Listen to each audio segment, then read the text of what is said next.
Hello and welcome. My name is Derek Schreiner. Today I'd like to do a reveal of my gamebook, Operation CanCon, the Canadian Classic Music Shopping Gamebook, which is the third in the Operation CanCon trilogy. Now it won't be a how to play or a deeper dive, it'll be a reveal, which as I always say is a little bit like an unboxing without the box. Let's get started.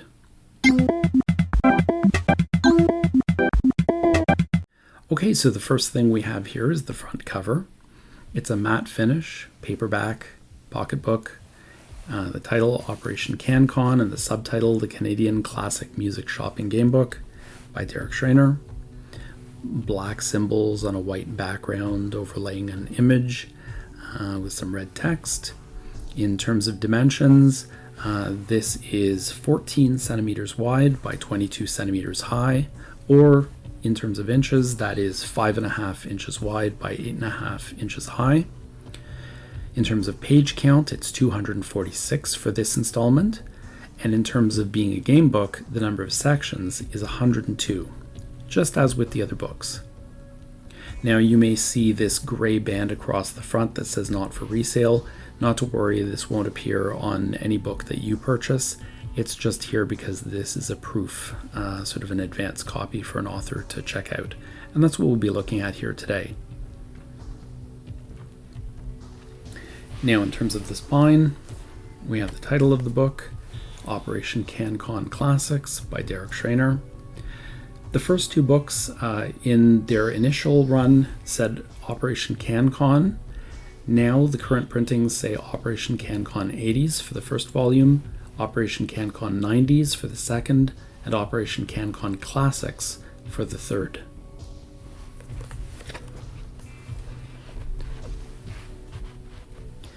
Now on the back cover we have the Lockdown Lewd Knot logo in the top left corner, and we have some blurbs on the back which I'll read aloud. Drop the needle on one last flashback. Game time, Canada. It all comes down to this, the final verse in Operation CanCon. Leap between two capitals, across 2 centuries, on a mission to recover dozens of Canadian content classics. All you need is something to write with and 3 6-sided dice to roll your way through 8 record stores in search of national treasures. Equal parts branching path adventure and bin diving minigame, this interactive journey is a nostalgic tour of Canadian music. Whether you play for the memories or simply to know the score, this gamebook is your backstage pass to the past and hopefully a future. Now I'm really happy with the design and the way it turned out for a couple of reasons. When I first started to realize this was going to be a trilogy, and I realized the first book was using 3 colors, red, white, and black, I thought, oh, we can combine them in 3 different ways across the 3 different books while keeping to the same color palette.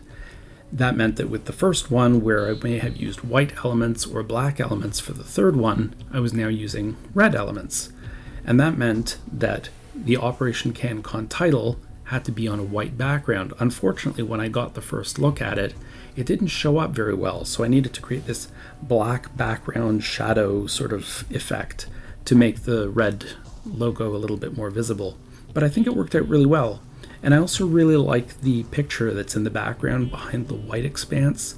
It's actually called the Lighting of the Sam sign for the final time. Let me just look up the credit here. It's by J.B. Curio on Creative Commons, and it's called Lighting the Sam the Record Man sign for the last time, which I thought was appropriate for the final book in the trilogy, and because Sam the Record Man plays such a prominent role throughout the series. Anyway, what do you think? Do you think it worked out well? Anyway, let me know. I would love to hear your thoughts. And if you have any other questions that aren't covered by this or the other videos, things that I cover such as designing or writing the copy or laying out the text, designing the covers, the process of publishing the book, even scheduling time, please feel free to let me know. Leave a comment and let me know what your questions are. And I'd be happy to get back to you about it, or even to produce a video if I get enough curiosity about those things. Okay, let's take a look inside. So first thing we have is the frontispiece, and then the credits, and the contents. Now, the contents will look largely similar, whichever the three books you look at. And that's because if you learn the rules for any one of the books, you will understand the rules for all of the books, essentially. And the contents seem to be, a lot of different things. There must be, 20 different headings here, something like that. And the interesting part is that most of them are the same throughout the books. Now, there are slight differences, such as different examples that are used, or things that are specific to a particular era, particular artists, songs, stores, things that are unique. But most of the changes in the book happen in one section, which is just marked Operation CanCon. Even though it occupies one line item, it actually occupies the vast majority of the book. That's the 102 sections that are sort of a choose-your-own-adventure style game book. The rest of it is dedicated to the rules. So you have the introduction, the overview, the basic rules in which it talks about which components you need, a general description of the game, the basic steps, an example image. Then once you've played the game, there are considerations for having a campaign that is multiple games strung together, and you can earn experience between the games that help you in future games. And then in the epilogue section with advanced variations, some people think of this as New Game Plus. This allows you, once you've finished the game, to replay it again, but to change things up a little bit, almost making it a different sort of game. Then there are the usual sort of references such as glossaries, appendices, checklists, a scavenger hunt as a sort of extra little game, some deeds, and about the author. Let's look at these in some more detail. So there's the usual introduction, which is more sort of background information about how and why I wrote the book, and just sort of more personal thoughts. Then an overview of the gameplay itself. Then the rules to the minigame, which is called Sweep. A general description of how the game goes. And this takes up about 8 pages altogether, and it may seem like, there's all these rules. It goes A, B, C, D, E, F, G, H. But I'm breaking things down into tiny little steps. But you'll see, even once you get through all these steps, it's actually quite simple and straightforward, I think. And I think you'll probably find that it's simple as well. Just in case, I show an example, because sometimes people don't necessarily process stuff through rules. If you read through the example and you follow along with the illustration that I've included, hopefully it makes a lot of sense. And then, once those 8 pages of rules are done, we get on to the game proper. As with the other 2 installments, they're structured similarly. Each of them tells a unique story, looks at unique songs, unique artists, unique stores. But the sections that lead up to section 11 tend to be background sort of motivation in the narrative for why you are playing the game you're playing and sort of what drives the story forward. If you want, you could just go straight to section 11 and start playing there, or if you want to get involved in the story, you can start reading at the beginning and work your way up there. Otherwise, it works very similarly to other sort of choose-your-own-adventure style stories, in that sections will end by telling you either go to a particular number, or you have a choice. If you do this one thing, you go to one particular number. If you do this other thing, you go to a different particular number. And this brings back that earlier point about pages versus section numbers. The reason the book has no page numbers is because it might be a little confusing if you say something like, go to section 50, and then someone wonders, well, does that 50 refer to the page or the number at the top of the section? It always, in this case, refers to the section number. So by not having pages at all, since the vast majority of the book is the game anyway with sections, it just refers to the section numbers. And you'll play through that as if it's a standard sort of choose-your-own-adventure story, but with the gameplay elements, until you get to the later sections, and these are also similar to the other books, where you can earn points after playing games, and those rogue points, as they're called, allow you to sort of invoke can karma effects, which mean that in future games, you can use those points to either make the game easier for yourself or more difficult if you want more of a challenge. It's entirely up to you. Then there is a future section afterwards called the Epilogue with advanced variations. Some people call this New Game Plus. That means even once you finish the campaign, you can go back, and even though you've mastered the rules, you can change things at various sort of levels, either in simple ways or more complex ways, to almost completely change the game around. And you may find that useful if you want to play the game again, but sort of shake it up a little bit, freshen it up. Then there's the usual sort of reference sections with a glossary, and it's got a whole bunch of different definitions here. Something like 95% of them are the same between all of the 3 books. So if you understand a definition in one, you're likely to understand it in all of them. And if something appears in boldface in the text, you know that it's defined later on in the glossary. Some things are specific to a particular era, so there may be slight differences in some terms in the glossary, but largely they're similar. You won't have much of a learning curve at all to ramp up to. Then there are appendices, and this is where all of the play sheets are kept, and it has its own little section of comments. So it tells you this contains a store grid, which is the default one that I've set up for you, just in case you want to hit the ground running and just start playing right away. Or there's a blank one if you want to create your own list of artists that you prefer.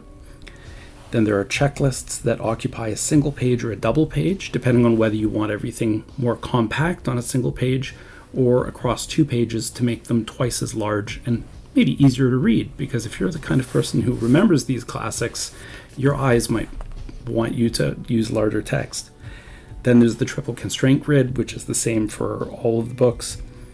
But the sort of caveat that I always give in all of these is repeated on the bottom in the footnotes, which is if you want, you don't need to write in the book. You can always download PDFs, which are given away free at lockdownludenaut.com. And then I just like to print them out because then I can scribble on the paper, or I can print them out larger to make them easier to read, or you can fill out blank sheets to make your own custom playlists with your favorite artists and songs and that kind of thing. But in terms of this here, let's just look through. There's a store grid with 8 new stores for this particular installment. There's also a blank store grid, because if you have other stores that don't appear in any of the books and you'd like to put them in yourself, you can write in your own favorite stores here and play as if you're shopping there. Then we have the single page checklist. Again, this makes it compact, but if your eyes are not great, then you may not want to use this single sheet. But if you prefer it being compact on 1 page, then you can use this one. There's a blank sheet for you to fill out if you want to customize it. And then there's the double-sized versions that occupy 2 pages but are easier to read, both the default and some blanks for you to fill out. And then there's the triple constraint grid, and this appeals to people who are using more advanced rules, basically. You can read this explained in the advanced rules, how the triple constraint grid works. Then there's a list of the checklisted artists and songs in more detail across multiple pages. It's the easiest of all to read. And then there's the can service scavenger hunt, which is sort of my version of fan service. So these are elements that appear throughout the book, and they're specific to different times, places, stores, artists, pop culture references. They're unique for each of the 3 books, and the challenge is basically, can you find all of these things in the story? If so, check them off, see if you can get them all. Kind of like a little Easter egg hunt. There are deeds, which are sort of like trophies or achievements in video games, and these are common to all of the 3 books, and they involve more mechanical things related to the game. As I said, the story is different in each of the 3 books, but the game remains the same. So if you get an achievement in one book, you qualify to have it in another book as well. And then just an about the author section. And that's it for the contents. Now, where can you go for more information on this game book? You can go to lockdownludenaut.com, which I mentioned before, and that's useful because that's where you'll probably get the most information. You'll get related playlists, you'll get sheets that you can print out, you'll get blank sheets that you can fill out with your own custom stuff. You can get a sampler. The 80s book has a sampler. It's the first one in the series, and basically you will be able to play the full version of the mini game there, but not the story or the advanced games. But if you get a taste for that minigame and you like it, you are likely to appreciate the other ones as well. Because once you learn that minigame, it will apply to all 3 books, not just the 80s book. So download the 80s sampler, the first in the series, and see what you think of that. Also those sheets, also the information, also playlists. You could go to boardgamegeek.com and search for Operation CanCon or my name, and you should find an entry there for each of the books. And in their file sections, you can find the sheets and you can find samplers in the 80s version. You may also find these videos appearing there as well. You can go to Amazon, which allows you to preview the covers, about 10% of the book, and some information that they kind of automatically choose, like the back cover or about the author, that kind of thing. You can find information there as well. Now, in terms of purchasing, if you decide you want to buy, if this appeals to you, the price varies by region, by exchange rate, but the paperback version is available on Amazon right now. Other formats, other platforms, I will update the site lockdownlootnot.com with information as soon as those become available. But for now, you can find the paperback version of all 3 books in the series on Amazon. I am super happy with this book, with the series overall, obviously, but with this book too. Not only does it take place sort of the furthest forward in time, but it actually loops back to look at some of the earliest music in CanCon history. So I think it has a really nice kind of cyclical effect that leads back into the 80s while also extending the story beyond the 90s. It's kind of serving 2 purposes, and I like that cyclicality a lot. Now, if this sounds like something that interests you or someone that you know, please feel free to look out, check around lockdownlootnot.com or Amazon or Board Game Geek to find more information. If you found that this video was helpful to you, please give us a like, write a comment. I'll be glad to get back to you about it. Or feel free to subscribe to the channel if you want more information and updates on this game book or any of the game books that I produce. But for now, that's all we have for today.